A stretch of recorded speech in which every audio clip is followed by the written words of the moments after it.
Working undercover, you learn to create a pretty good poker face.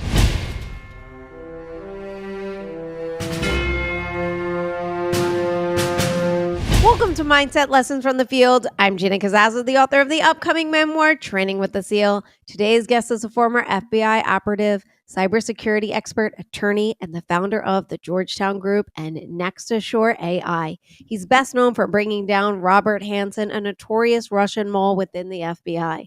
Now he's on the front lines of digital defense, helping companies and individuals outsmart hackers, disarm scammers, and prepare for the rising tide of AI-generated threats.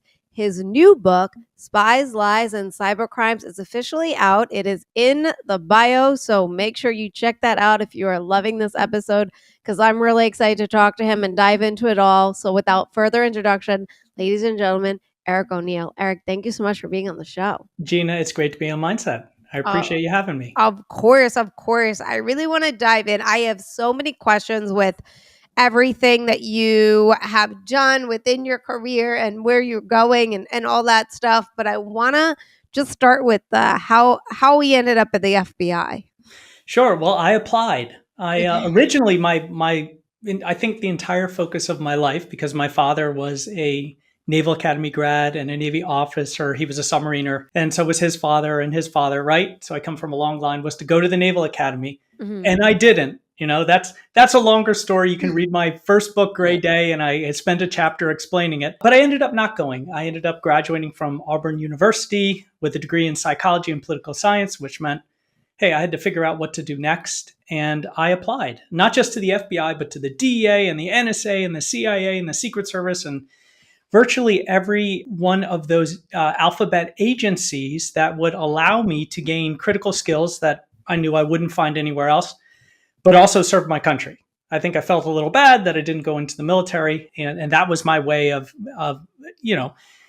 fixing that, but also finding a way to gain those skills that you just can't find anywhere else. The FBI selected me. It was one day between the FBI and DEA. So that one day of the FBI calling me first completely changed the outcome of my life. You said something really interesting that I want to touch base on. And you mentioned like you felt a little bad that you didn't go military route, right? Your whole family did that. Was there a disappointment within or just like, within your family that you didn't go that route? And certainly the most difficult conversation I think I've ever had with my parents was in coming home. I was supposed to go to Auburn for a year and then transfer into the Naval Academy. You don't transfer, you start over, right? But I was going to study aerospace engineering. You know, I was the full Top Gun Maverick plan, right? And the original Top Gun, right? Because I'm a Gen Xer. I was going to go into Navy. I was going to study aerospace engineering. I was going to go to a flight. I was going to fly F-14 Tomcats, and my whole life was ahead of me. Then eventually get to NASA and go up in space. And went to Auburn for a year of aerospace engineering. Then I would start over at the Naval Academy as a first year. That was my life path. But after a year at Auburn, I decided not to go. I decided aerospace wasn't for me. Not that I can't do math, but it just wasn't my big, great friend. There's a reason I'm an author and a public speaker and not a physicist or a mathematician. And I had that very difficult conversation with them where I said, I've decided to do something different. My parents are amazing. My father looked at me and he said, as long as you're doing what you feel is best for you, but you're doing it to your best potential, then it's okay. I could tell they were absolutely disappointed, but I had 3 younger brothers and they worked very hard and they got 2 into the academy who both served in the Navy and are now doing amazingly well. So that made up for that. But I think I always felt that I did want to serve my country. I did want to do something that mattered and made a difference and improved people's lives. There's many paths to that. For me, it was the FBI. Yeah, I had to touch base on that because I feel like a lot of listeners on the show can relate to that in terms of having that conversation of like, I remember for myself when I decided I didn't want to go into my senior year of high school. I decided I didn't want to play varsity and I wanted to go into film. I wanted to just focus on a career. And people were like, who's more crushed, you or your dad? And and I just always think about, that, but in a way I had to do it for me. And sometimes you just, getting over that guilt of, of pleasing of pleasing somebody else. So I definitely wanted to touch base. So I appreciate you mentioning that. And now you said something else though in the first part of that, and you said there are certain skill sets that I'm only going to be able to get in these departments. What are those skill sets that you get in those departments that you're not going to find in a normal civilian job? Well, part of it, I think the most critical part is the training, right? I'm a graduate of the FBI Academy in Quantico. I'm a graduate of was then a secret school within the Academy, the National Security School, where you were trained to go undercover as what's colloquially known as a ghost, otherwise an investigative specialist. So my training in the FBI was to be a surveillance specialist and undercover operative. I learned counterintelligence and counterterrorism, but beyond that, you learn how to think like a spy. You have to learn the tradecraft of the adversary in order to understand how to beat them. And what was amazing about the tradecraft I learned is I was learning tradecraft from the CIA, from Mossad, from different terrorist groups. We have defectors who would come and be our teachers. I was learning how to deploy photography and different technologies in how I followed and targeted suspects, and many other different techniques, how to follow someone without being seen, disguise training. It changes your way of thinking about the world. And if you want to use that training in a broader sense and how it impacts security and especially your personal security, those lessons that I learned in critical thinking, in understanding what's happening around me and protecting myself, are applicable to so many other disciplines. And they've served me incredibly well. There's also, beyond that, the ability to be tenacious, to continue even when you feel that there's nothing here, but to find that little needle in a haystack that leads you to the next clue, to finally breaking a case, and the ability to be resilient. It's exhausting to go undercover and chase down terrorists and spies. It requires an immense amount of focus. And for someone who is a chronic kid who grew up with ADHD, this was very difficult for me to learn and master, but I did. The ability to expand your mind and think in many different directions at once, and then snap right back to the critical decision that you have to make in a moment. These are the skills you learn when you're in high pressure situations where you cannot fail and you have to achieve excellence every single time. You said so many amazing things. I have so many questions, but I don't want to forget this one. For someone that's listening that has ADHD and struggles with focus, what was a tool or a thing that you did in order to direct your focus? Yeah, I'll tell you the most important tool: lists.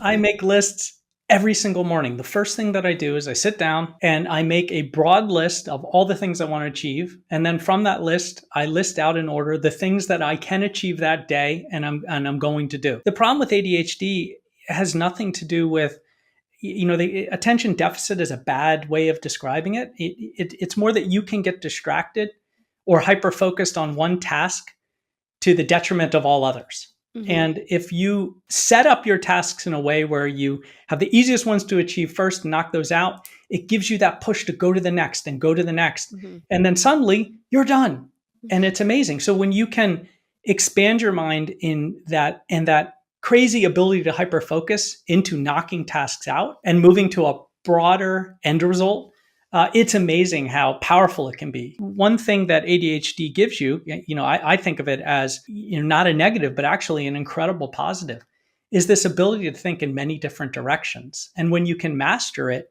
like when I'm on stage, I've memorized my keynote, I'm delivering the keynote, I'm reading the crowd, I'm watching the faces, targeting every single person who pulls out their phone, who might not be focused. I'm changing things on the fly. I'm doing all these different things. And that's sort of the gift of being able to think expansively in many different directions. But I can also snap right back to where I need to be in my keynote, in the idea, the threads that I have in my mind, the direction that I want to go. And it's just like knocking out a list. So I think that starting, if people are struggling with making that list every morning, and then your little list that you're going to knock out first in order, it will start training your mind into being able to maintain that focus. Another thing that you mentioned, which I want to talk about, was you mentioned going undercover is exhausting.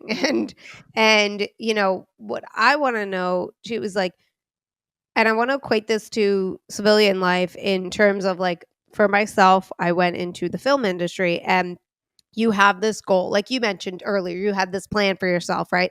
And it was all the way up into NASA, right? And it was laid out, right? And for myself, I had this plan for the film industry, but with the film industry, it's like you would get a PA job on a show, and if that show made it to like a bunch of seasons, it was really quick. You're going to be moving up, you're going to be getting to where you want to go, right? But then all of a sudden your show, you could be doing two seasons on the show gets canceled, and then you're back where you started, and you kind of got to find a new one and keep going as you're moving up, right? And for yourself, being an undercover and FBI, you have cases that you have to solve and things like that. What was your longest case, and how did you handle the frustrations of, like, I guess, like the day to day in, because you have a goal. It's like to break the case, right? But you don't know Yes. if it's going to happen in a month, 6 months, 6 years, right? So, how do you keep going with knowing that end goal, but also understanding the time and not being so frustrated? Part of the issue with working undercover for the FBI is you move when the bad guys move, and you act when they act, you sleep when they sleep, and you eat when they eat, right? If you are following, surveilling, ghosting a target, then you're moving with them. And that can be excruciatingly boring. And when you see the movies, and I know quite a bit about movies, I also have a movie made about me. If anybody wants to go see the movie Breach, starring Ryan Oh, Phillippe yes. as me and Chris Cooper as Robert Hanssen, I'm sure we'll get into that. That was a movie that I worked on in all aspects. I've written a few movies. I've written a number of TV shows. Some that got bought, none that got made. So I understand that grind, right? But when you're undercover, it's not like the movies. Mhm. In the movies tend to give it this. I think when we were undercover and we were working, we might have 10 hours we were working a day, right? Before another team would come over and take over. We're sitting around just waiting for that 15 minutes of adrenaline go time. That could be an infiltration, that could be a high-speed chase, that could be all sorts of things. And you become a junkie for that 15 minutes. But a lot of it is just sitting and staring and wishing a door would open, or that the tail light would light up red, as they drove off and you were moving again. So you have to have that ability to like I said, tenacity, right? Because if you can't just focus your mind and continue, then it becomes very, very difficult. My longest case, to go back to your original question, was about 2 years on one target who was suspected of being a spy. In fact, suspected of being the spy. There were many different targets before we actually found Robert Hanssen, who Mhm. ended up being the most legendary spy in US history, someone we've been after for 2 decades. And this other individual, we had been after him for quite some time. I think many knew that this was a waste of time, that there wasn't anything there, but you still have to work the case. You still have to work the angles. You still have to do your job. Even when you think that your job is going to go anywhere, you still have to come in and be excellent every day. If you want to translate that to broader life, if you go in and you hate your job, you still must do it excellently every single day. You have to achieve. And if you really don't like it, you leave and you go somewhere else. Now, the advice I've always given friends and younger people who ask and mentees is get a new job before you go to the next one, right? Mhm. Suck it up, do the job, go in, get the best performance reviews you possibly can, and use that to springboard somewhere else. But you don't go in because you don't like a job and slack off. That's the worst thing you can do. Was it challenging for you to write your movie or write other ones that that got bought or all that stuff, that where you have to exaggerate and you have to really, I mean, it's the movies, right? And I watched this video the other day where someone was like, imagine if the main character just sat at home all day on their phone. Like, how boring would that be? But when you think about it, like, that's what, like, they're playing video games or watching TV, right? And Right. but and I used to watch a couple of YouTube videos of special forces that would, break down movies and stuff like that of them.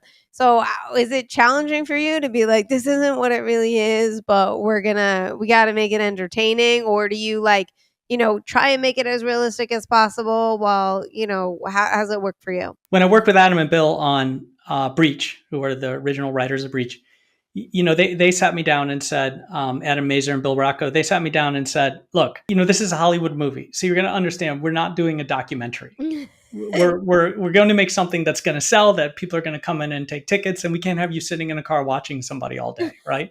Or playing solitaire on your computer waiting for Hansen to come out of the office. So I had to quickly wrap my mindset around the fact that a Hollywood movie is always going to be a little bit different from real life, even if it's based on reality. Mhm. And then when Billy Ray, award-winning director and screenwriter, came in to rewrite the screenplay with me and then direct the movie, he said something, the same thing. But what he did want to do is keep the core of the movie very true. So when you see Hansen and I in the room, almost all that is true. I like to say now, right, as we move this further into the future, is if you want to see a movie that's about me, go see Breach. If you want to read my story, go pick up my book, Gray Day, because that's the actual fact. And what I tell people is, if you haven't watched Breach, read Gray Day and then watch Breach, and then you'll know where we changed it. It actually I really love interesting. that kind. Yeah, Yeah. I do that a lot with movies and books or true stories and things like that, where I want to read, watch, and and sometimes I'm such a geek because I work in the industry where I will read the script. I'll find it online and I'll check out. I'll read the book to screenplay to see what they cut, what they kept in, all that stuff, and then I'll watch it. Yeah, that's really, really cool. Now let's get into how you ended up with Robert. Like, how did you end up on? How was he on your? Well, you were on his case. I was brought into the case after a joint task force between the FBI and CIA were able to buy a slim file of information, something like that, from a former KGB intelligence officer who had just stolen information when the Soviet Union collapsed and saved it for a rainy day. Decades later, sold it for millions of dollars and witness protection, somewhere warm near a beach. Can't say. Now I have two high schoolers, one who's a senior, and we're applying to schools. And I think his best trick was to put in part of the deal that his kids were going to get the college of their choice, full ride without having to apply.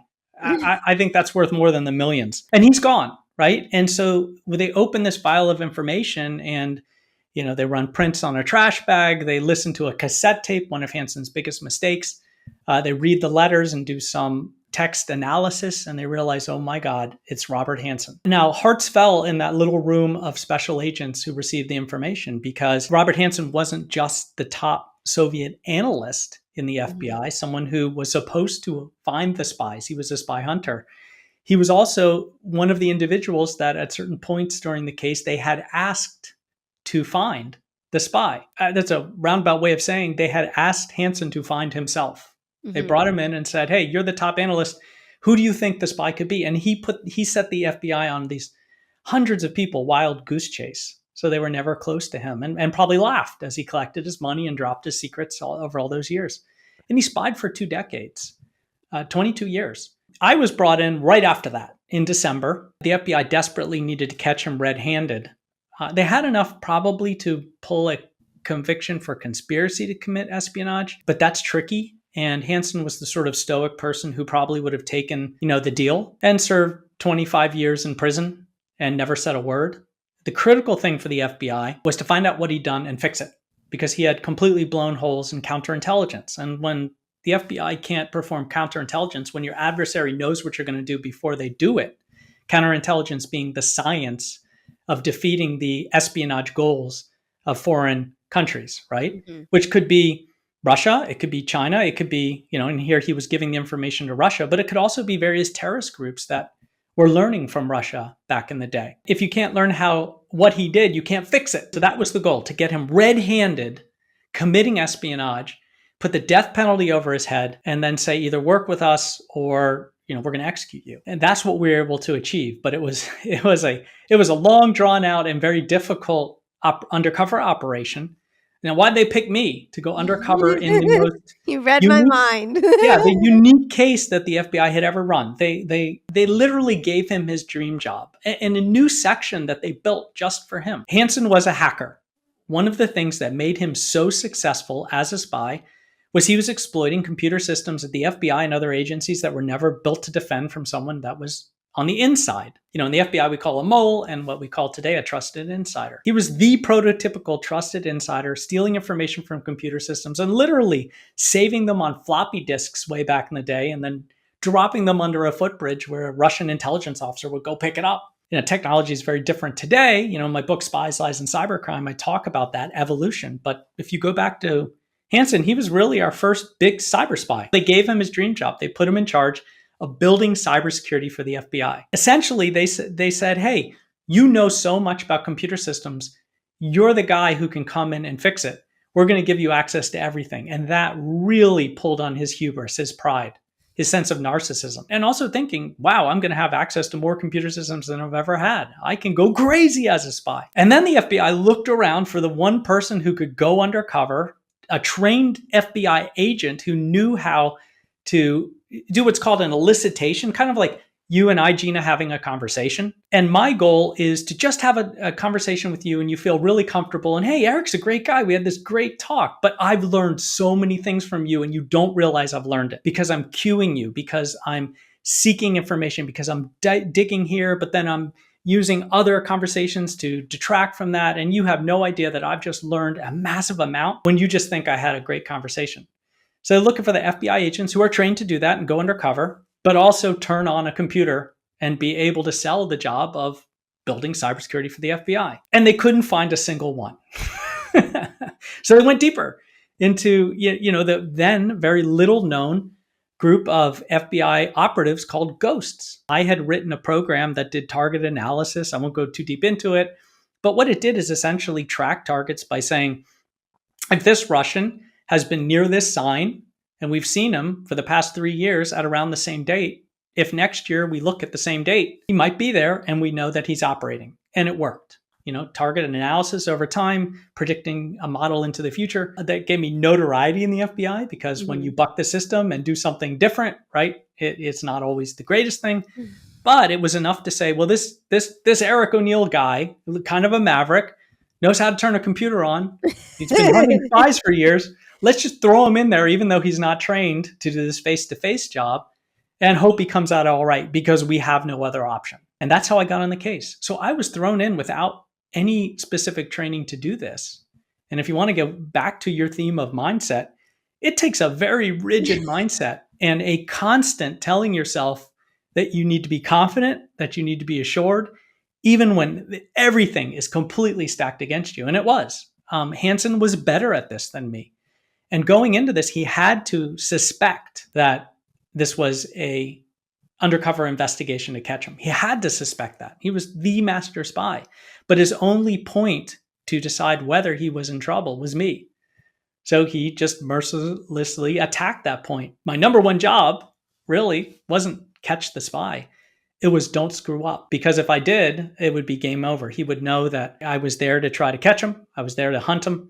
He probably would have run, maybe gotten away, and we would have never learned what he did. He would have never served justice. And who knows, right now he might be roommates in Moscow with Edward Snowden, eating caviar and drinking vodka and hanging out with Putin. How do you manage your mental state day to day with that? Because you don't know what you're doing. You're like kind of thrown into this, right? And it's like, okay, can't screw up. You have to be confident if you don't feel confident, and you're going up against someone who's an expert, right? And really get all this. So how do you manage that mental state? How do you stay calm? Like, how do you keep your cool, to handle this role as flawlessly as possible? Well, working undercover, you learn to create a pretty good poker face. When you're tracking a target and you lose them and you come around a corner and they're standing right there, you can't do your favorite expletive moment, right? You have to just calmly walk right by. Your facial expression doesn't change. You don't even show any recognition, right? You just move because they might be watching. I learned, a master class in controlling my facial expressions, emotions, kind of playing poker in real life, where the stakes are, if you fail, you don't lose chips, you take a bullet to the head, right? Or you blow a multi-million-dollar operation. So I was good at that, but I had to learn not just to control myself and not screw up. I also had to learn to win. And the only person I could learn it from was him.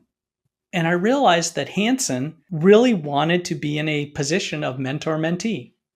Everyone in the FBI really didn't like him that much. And because of that, he was not good at leading, and he was not good at leading a team.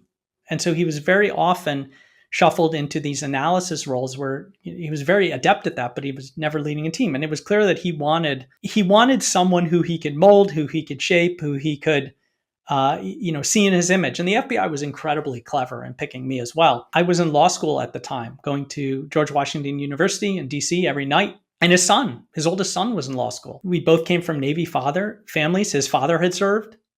His mother was a nurse, so was mine. His mother's name was Vivian, so was mine. We were both Catholic, which was critical. He would have never respected anyone who wasn't Catholic, which is a little bit ironic considering he was the most devastating spy in our history, and ruthless. And so there were all these commonalities we talked about. And I could take apart a computer, I could write code, we could do all those things. And we talked about that ad nauseum. There were all these things we had in common, right?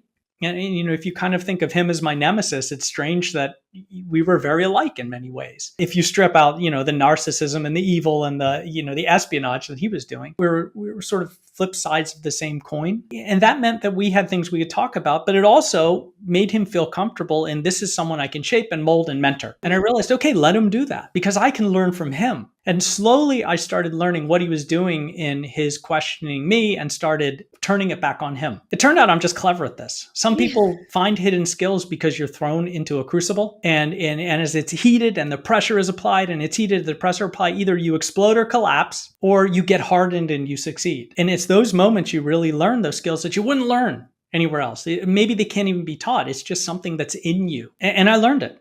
And I learned that I was clever at it.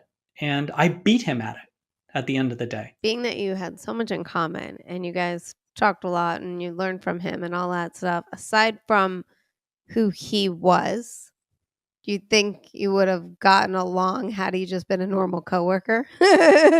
No, I don't. Because Okay. he was also, if you've watched that movie, you like movies that, Gina, that movie, Horrible Bosses? Yeah. He was worse than all of them, right? Okay. He was difficult and it was draining. I would show up at the office. I would stop. I would compose myself. I would take a deep breath. I'd put on that smile and I'd go in there, right? Filled with hate. I just didn't want to work this job. I didn't want to work with him. He would do constant things to undermine me, to make me feel small. It was his personality. He could have his good moments. Even the worst person has their good moments, but he was a very difficult person, especially for people that he saw beneath them in the pecking order, in the chain of command. That was one of his biggest problems. And it's hard to deal with a narcissist. Always have to be right. They always have to prove themselves. They don't like it when you show them up. And that's what I do every day. So this was the job. I mean, I loved my job in the FBI, but this was the moment, the moment of my entire career where I got up every day and the first thing I had to do is get myself out of bed because I knew that it was going to be a terrible day. Not just because I was going into FBI headquarters and working against my great adversary, the most successful spy in US history, the most damaging in FBI's history.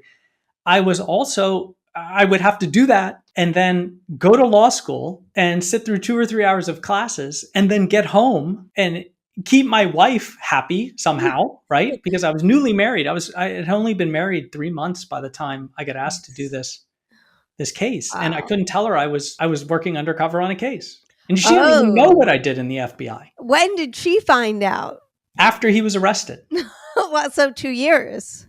No, this case, fortunately, we caught him within 3 months. Oh, wow. Okay. Yeah. Okay. Wow. Yeah. So this, would you say do you have a moment like that really tested your mental fitness? Oh, certainly. There were many moments. There were, he was a yeller.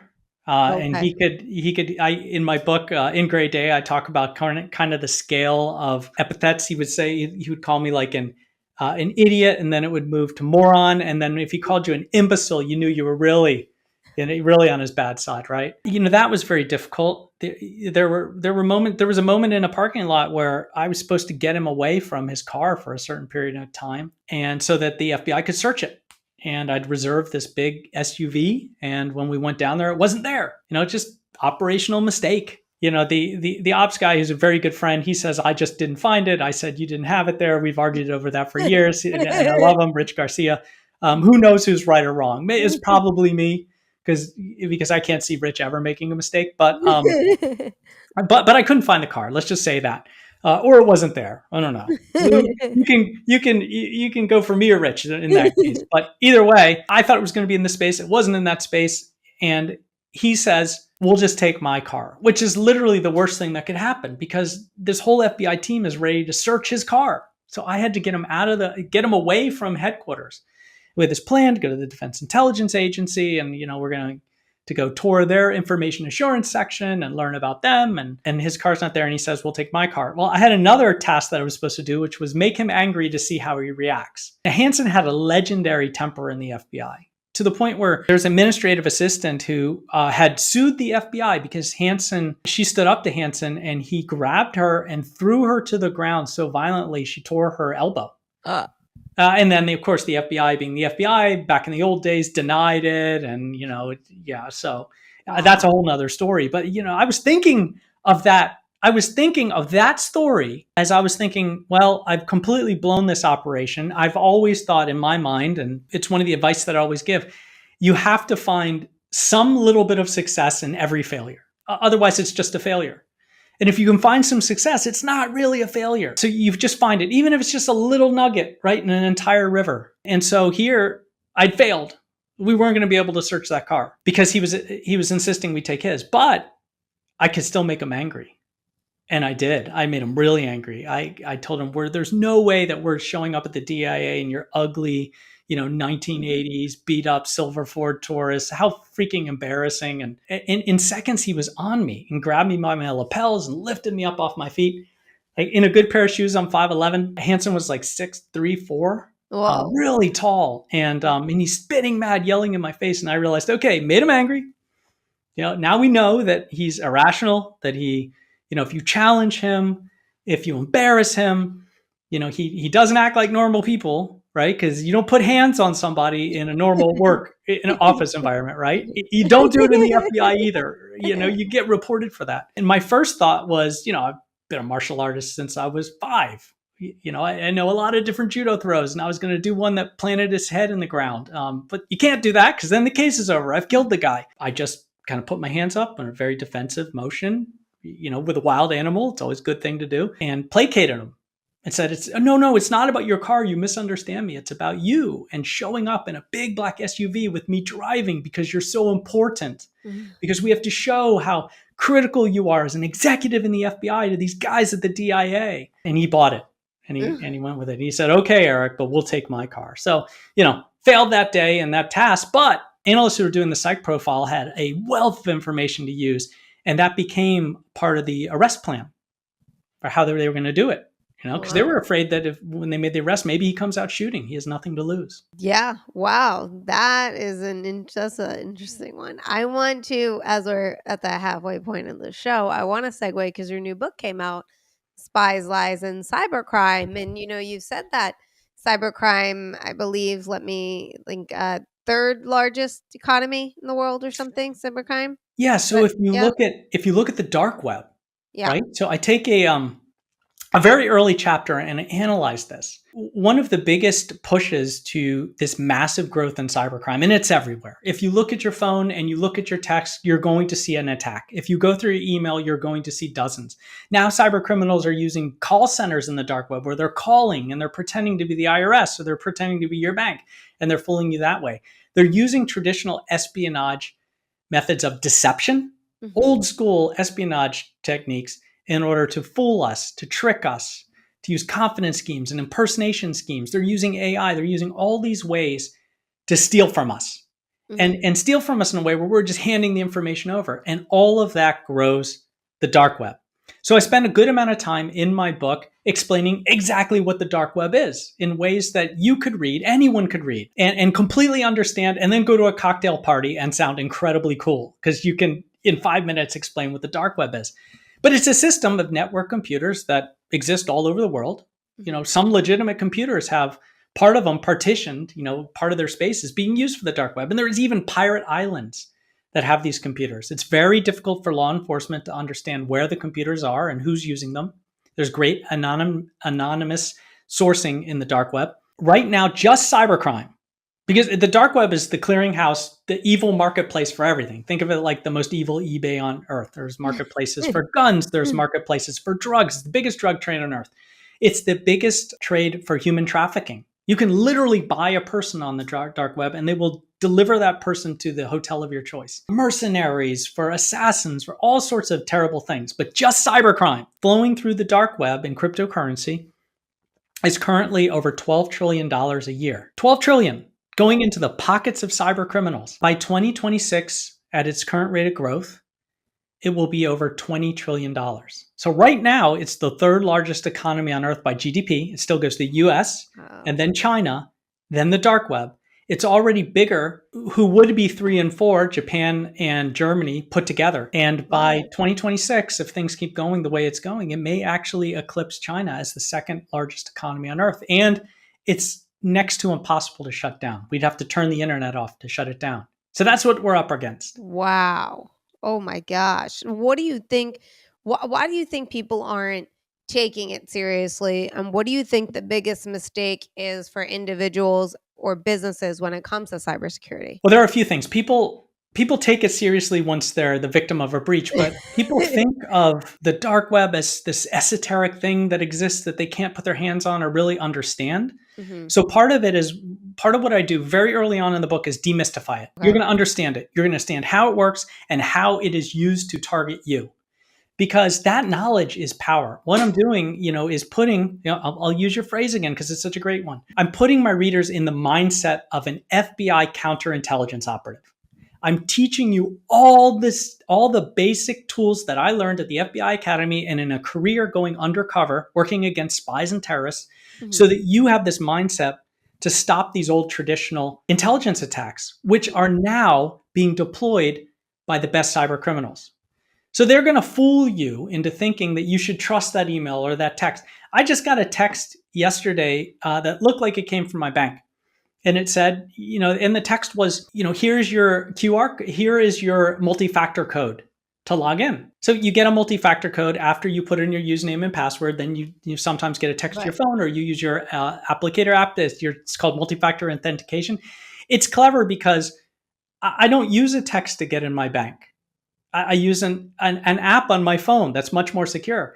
But if I click the link, it would take me, because I have tools where I can sandbox and see how this works and not get tricked. I went through the link and it sent me to a website that looked exactly like my bank. And you might think, oh, well, the text came from my bank. Oh no, someone's trying to get in. I better reset my password. You go through, you get in and you reset your password, but you've just handed it to the bad guys.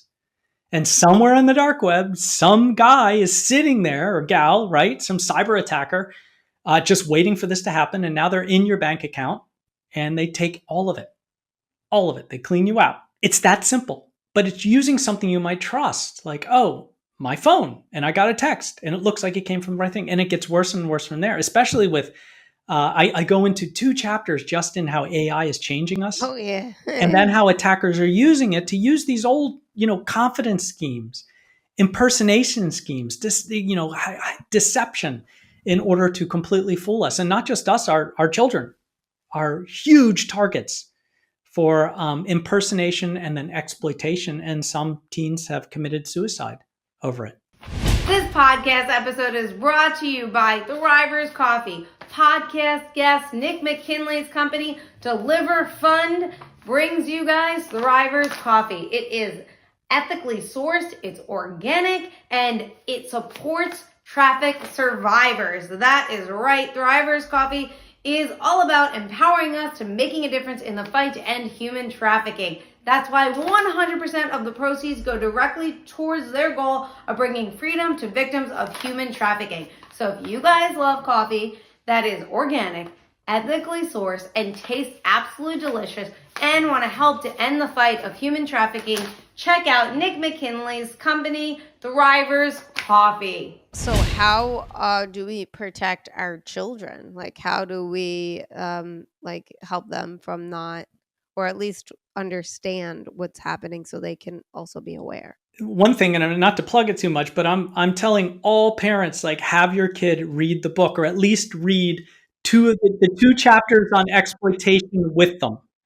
Because the way to defeat this is to understand how the attacks happen. So the Okay. book is in two parts. The first part is think like a spy.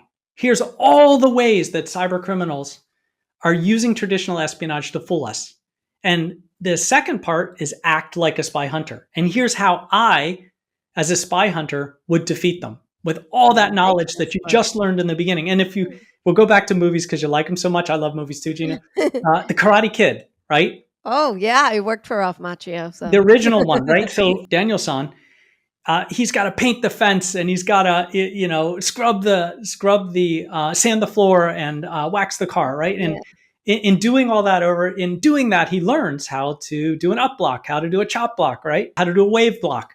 And I'm a martial artist, so I thought that was all cool. The book's the same way. You read all these really cool stories, and there's a thread story of me being in the center of a cyber attack, but all these stories about deception and impersonation and exploitation and destruction and all of these espionage techniques.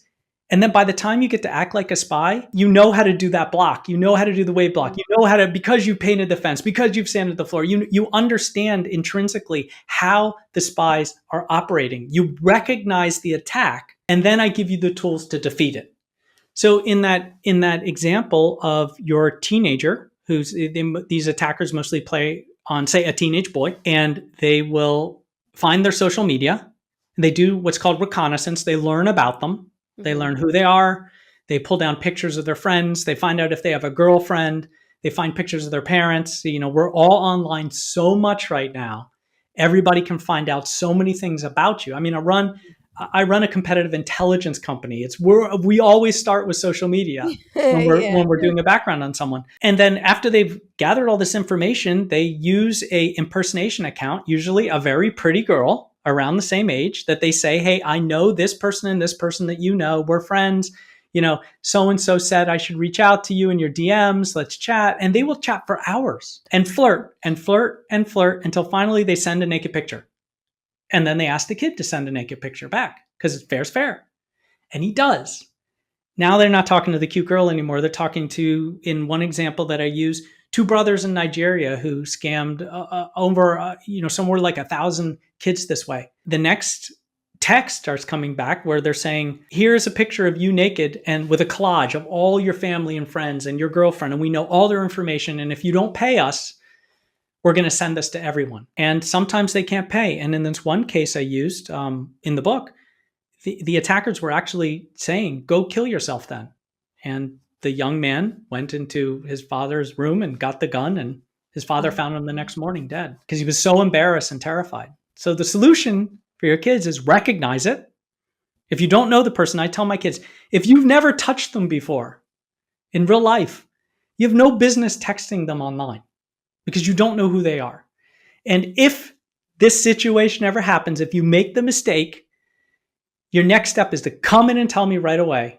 No judgment, just love, and we're going to fix it. And I've got a particular set of skills. Yeah. We will fix it. And, parents can hire a person like me to fix it, right? But you have to tell them that hope is never lost. Mm-hmm. It can be fixed. It's not over. And that's an extreme example of a cybercrime. There are examples where businesses are attacked because just the same, like your teenage kid, a person in finance sees a Zoom conference invitation and jumps in, right? And there's the CFO, and the CFO says, hey, I'm going to introduce two partners for this next big endeavor. We're going to do this big project. And he sees them and he says, okay, I'm going to send you some emails directing you to transfer funds so we can get this project moving. So the finance person has seen the CFO. He's talked to them online. He's met the two people that are the project partners. And then in this case, which happened to a huge architecture firm, after the Zoom conference, he gets the emails, and he's over the next 2 weeks, he sends 15 different wires for $25 million to 5 different bank accounts before he finally calls over to the CFO's office and says, do you want me to keep sending these wires? They never heard of him or the wires. $25 million left the company. The entire thing was an AI deepfake. They deepfaked the CFO. They created fake avatars for the partners. And the only real human in the entire call was the target. And this is happening over and over to companies everywhere. So it's not just be careful about a spear phishing email anymore. We can't trust anything we see online anymore. So we have to find a way to think like a spy and act like a spy hunter and verify what we see online. So that's what my book is doing. It's giving you the That is tools a to do that. needed book. Wow. Like 100%. I'm so glad it came out yesterday because it's like, gotta get it. And so, okay, do you talk about, because I want people to read the book. I don't want to give too much away, but do you talk about because all I'm thinking is what can we do to protect ourselves? Or is it just be aware? Like I did get like an email. It was a PayPal thing. And I was like, wow, I knew it was a scam, but it was good. Like it was Yes. really, really good. And I looked at it and I was doing my research on like really, and then I spotted something that didn't look correct. And I was like, oh, it's scam, but whoa, was it like really good? But how do we protect ourselves from this stuff? And also I want to know, like, what is your take on parents that are posting photos of everything, like their children and especially their kids? They don't have a say. It's their my child, fifth grader, going to school. Like, what is your take on that? Well, let's go in line. Yes, the book does go in the second half of the book, and then a number of appendices which give top 10 ways to recognize and avoid a ransomware attack, top 10 ways to avoid being part of an impersonation scheme, what to do if you feel like you're being exploited, where to call, how to deal with it, who to reach out to. It gives all these steps, concrete steps that you can take if you ever find yourself in that situation. Now, the hope is that you'll never find yourself in that situation because you've read the book and now you know how to recognize the attacks. But the attacks are really clever. I start right up front with a really clever cyber attack that almost got me. I'll let people read the book to learn it. But yeah, it almost got me. And it was just that clever. So no matter how smart you are and whether you're a spy hunter or not, like some of them might get you, how you handle it once you realize it's an attack can be the difference between losing lots of money or all your data and winning. And so that story is great because then how I handled it was how you come out okay. So, that answers the question. The book does that. It goes through all these concrete things you can do to do that. Now you're going to have to remind me your second question. What do you, what is your take on parents that are putting their children? Yes, right. So, I don't blame them. If you remember, in my generation at least, when Facebook came out, a lot of parents, as soon as their kids were born, decided that we're going to use Facebook as our free repository of all the pictures of our kids growing up, right? And they could have never known what would happen with things like facial recognition. You're just feeding the algorithm. Now they know exactly who your kid is and they sell that information. I mean, all the different social media platforms do it. There's a reason they're all free. But that information is also a lot of data for attackers to use to know everything about you. I mean, if you've had pictures posted of you through your entire life, that's a huge amount of analysis that they can conduct to learn everything about you. It's one of the reasons that now algorithms are so good at guessing passwords because they know everything about you. Why passwords are completely useless. If I could give a number one cybersecurity tip for the podcast, don't rely on your password. It can be cracked. It can be guessed. It's probably for sale on the dark web. There are 19 billion of them for sale right now. So always rely on something other than a password, like that two-factor authentication text to your phone or the app on your phone. But yeah, I don't post about my kids online. Every once in a while, you might see a picture of me and my daughter, and we're really proud, but she's 17. I don't really have a big Facebook profile. Actually, I'm all over the internet. I'm a public figure. If you look at me online, and I hope you come follow me on Instagram and Facebook, I post a lot of fun stuff on Instagram. It's all me. It's all on brand. We're going to talk about spies, lies, and cybercrime. Come join my newsletter. You can, that's another tip. That's another way that you can learn. Every week, I drop this newsletter where you can learn all sorts of tips. I do cybersecurity breach of the week, cybersecurity tip of the week, and then a starting story about a breach and and something you really need to know about. But I'm very careful with what I put online about myself and certainly about my children. And I've taught them to be very careful. You might be able to find my daughter's Instagram account, but it's private. It's only for her friends, and she doesn't post a lot. And that's smart, because one thing you can tell your children is, if you're an athlete, for example, and you're looking to get into really good college, that coach that's trying to recruit you will ask to see your social media accounts. And they're going to look for judgment, and whether it shows that you have good judgment and you're going to be a good person on the team, or bad judgment and you're going to miss practice because you're out too late. You don't want to create this record when you're really young that impacts your future. You can call it mortgaging your future, right? Right. That's a discussion parents have to have with their kids. In the book, I talk about, hey, we resisted for all our kids, no phone until you're 14, which is about as long as we could hold out before the pressure just became a mountain crashing down on us. And none of them were even allowed to have any social media until 13. And that teaches them to read. It makes them more creative. Right. Social media, and especially AI, is impairing cognitive abilities. There was just a study that came out from MIT that using AI too much actually makes you dumber. Yeah. Actually makes you dumber. That's a very that's a way of taking a lot of very good science speak and dumbing it down to the simple facts, but that's what they're saying. It impairs your cognitive ability. You don't think or make connections, and your brain doesn't grow and learn when you use too much AI. So having your kids avoid that as long as you can is also very important. Wow, this was really great. I got to ask you our final question for the show is, sure. What can we do as listeners to develop our mental fitness to handle challenges that come our way? And for you, I want to know, like, what about, like, when we talk about cyber attack, we talk about, if someone was to get that photo that we sent when we were 17, or things like that. Like, what could we do to develop our mental fitness to handle challenges that surprise us? Well, to prevent cyber attacks, one of the most important things, and I call it becoming an email archaeologist, having that mental rigor to actually look at the email, because so many attacks happen because you glance at email as you're going through hundreds of them and you just trust it, and it puts you in a pressure situation, like your bank account's been compromised, or we tried to send this UPS package to your house, but it got rejected. Click here to, or thank you for purchasing this, exercise machine for $700. If this was not you, click here, right? Take a moment.